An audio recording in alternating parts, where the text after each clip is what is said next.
Bertrand Tachinda. Je remercie le président Banakani pour cette brillante démonstration. Je lui apporte mon soutien total et sur le plateau de télévision, je lui dis que je serai présent à ce congrès. Nous y serons présents à ce congrès. Bachir, l'histoire du franc CFA, sans être un économiste, nous allons raconter des petites histoires et faire des petits constats. Il y a un acteur qui entre en jeu qui s'appelle Dominique Strauss-Kahn. 19 pages. Vous savez, souvent, quand ils veulent embrouiller les gens et donner l'impression qu'ils sont pertinents, ils vous pondent une histoire de 19 pages où ils utilisent les mots pompeux, compliqués. J'ai essayé de lire cette...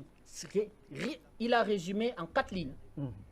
Dominique Strauss-Kahn a été le ministre de l'Industrie de Laurent Fabius. C'est-à-dire que quand la gauche arrive au pouvoir, M. François Mitterrand se fait élire sur un slogan foireux, « Changer la vie ». Il explique qu'il va changer la vie des Français. Pierre Mauroy est son premier ministre. 2-3 ans, il lance la rigueur. Pierre Mauroy n'est pas d'accord, il le vire. Il prend le jeune Fabius, il en fait Premier ministre. Dominique Strauss-Kahn est ministre de l'Industrie. Ministre de l'Industrie, vous savez qui est son ministre de l'Économie et des Finances? Monsieur Jacques Delors. Donc, à cette époque-là déjà, ils sont les véritables parrains du franc CFA. Vous avez entendu M. Dominique Strauss-Kahn parler? Il va grandir en galon, devenir ministre de l'Économie et des Finances de M. Jospin. Ministre de l'Économie et des Finances de M. Jospin. Il sera toujours quelqu'un qui ne va jamais se prononcer sur les questions du franc CFA. C'est parce qu'aujourd'hui, Paris vacille. C'est parce qu'aujourd'hui, on peut mettre en difficulté des gens comme Bolloré. C'est parce qu'on a apporté de la pertinence. C'est parce qu'on a réussi véritablement, avec une certaine masse critique, à amener une autre façon de faire et même une autre prise de décision de nos présidents de la CEMAC. La CEMAC devient à la une, c'est-à-dire que le fer de lance véritablement de la chute du franc CFA. Or, avant de faire tomber le franc CFA, il y a un certain nombre de mécanismes. Il vous faut une certaine autonomie dans votre système de sécurité. Il vous faut une certaine, comment je vais dire, c'est-à-dire qu'une certaine collaboration en termes d'échange de renseignements. Il vous faut une certaine diversification de partenariats. Il vous faut des accords bilatéraux avec d'autres acteurs forts, tant sur le plan économique que sur le plan militaire. Voici les bases qu'il faut mettre. Et quand vous les mettez, mais le franc CFA s'écroule seul, de fait. Donc voilà ce qui est en train d'être mis en fait dans la CEMAC. Deuxième personnage, M. Bruno Le Maire. Je l'ai dit sur ce plateau. J'étais scandalisé des propos de M. Bruno Le Maire. Mais il faut l'excuser. Vaut rien. Petit ministre de l'Agriculture. Macron va le coopter juste pour diviser la droite. Diviser la droite. D'ailleurs, quand Macron va le coopter, toutes les instances politiques des partis républicains vont le virer. On va l'appeler le traître. Exactement ce que M. Sarkozy va faire. C'est-à-dire, quand il va arriver au pouvoir, il va coopter un voyou qu'on va appeler M. Kouchner, en faire son ministre des Affaires étrangères, pour diviser la gauche. C'est uniquement ça. C'est ça qui donne les galons à Le Maire. Vaut rien. On le virera l'année prochaine. Le vrai patron est à l'Élysée. Effectivement. Effectivement. Vaut rien du tout, monsieur le maire. L'autre chose qu'il faut dire, c'est la définition simple de ce que c'est qu'une monnaie. Bien convertible, acceptée par tous en échange d'une valeur. On discute de quoi? D'un papier? Monsieur Bachir, vous partez avec vos francs CFA, vous arrivez en Allemagne, on vous donne des euros. Il n'est pas convertible. Il est reconnu par personne. C'est un papier. C'est pour essayer d'avoir un semblant de vie dans ce qu'on appelle un empire colonial. Comment un pays peut appliquer ça à d'autres pays? Comment on peut le faire? La deuxième des choses basiques, acceptée par tous. Personne ne veut des francs CFA. Personne n'en veut. Personne n'en veut. Autre chose, Bachir.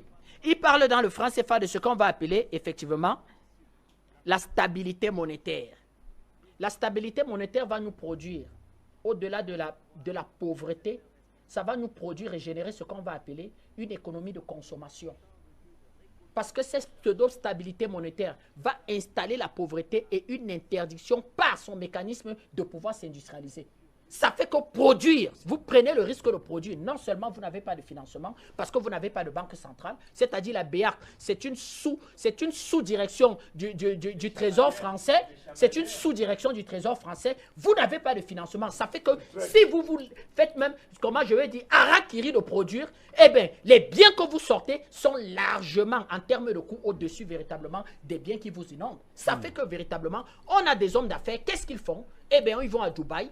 Ils ramassent ce bordel des téléviseurs, ils viennent déposer dans les boutiques. Voilà les hommes d'affaires. Aucune production. Je vais même plus loin. Ils vont vous faire signer des accords de coopération où, dorénavant, ils vont vous déverser la poubelle. Un Camerounais est élégant aujourd'hui quand il met la friperie. C'est-à-dire qu'on vous explique que voilà un plat, il vaut mieux acheter un plat d'occasion utilisé par un tuberculeux à Paris qu'effectivement un plat neuf. Vous apportez nos villes, c'est la brocante, c'est la brocante, c'est la brocante. Voilà les effets du franc CFA qui sont visibles. Quand vous circulez, vous n'avez pas constaté, on est devenu la poubelle de l'Europe.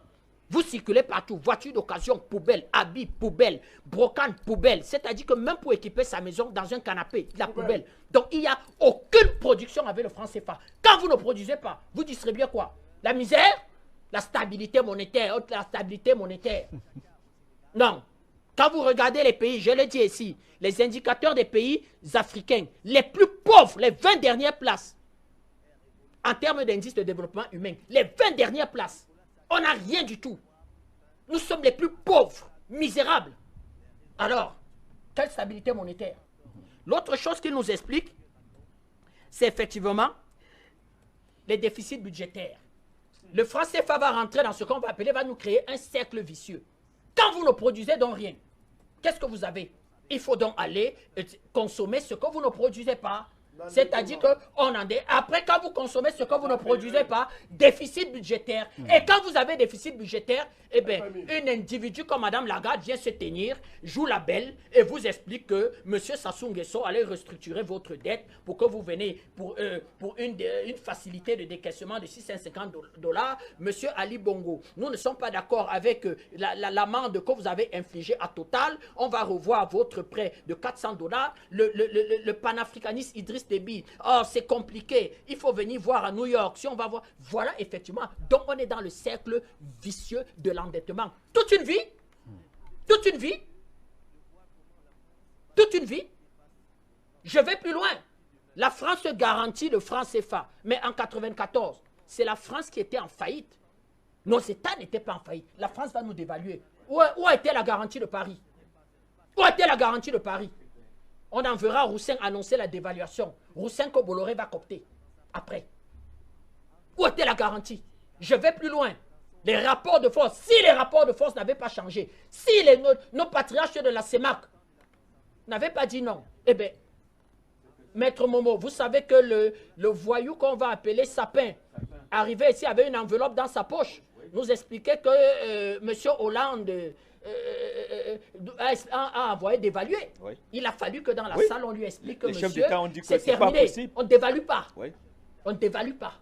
Et c'est eux qui vont rédiger, en fait, comment on va appeler les 24 recommandations et dire que des mesures d'austérité. C'est eux qui vont le rédiger. C'est eux qui vont rédiger ces mesures. Madame Lagarde va jouer. Donc, les rapports de force ayant changé. Voilà le franc CFA. C'est-à-dire cercle vicieux, non-industrialisation, déficit budgétaire, endettement, Banque mondiale, Fonds monétaire international. Et vous inventez des mécanismes de C2D. Or, le C2D, c'est-à-dire que Paris nous apporte véritablement de la lumière.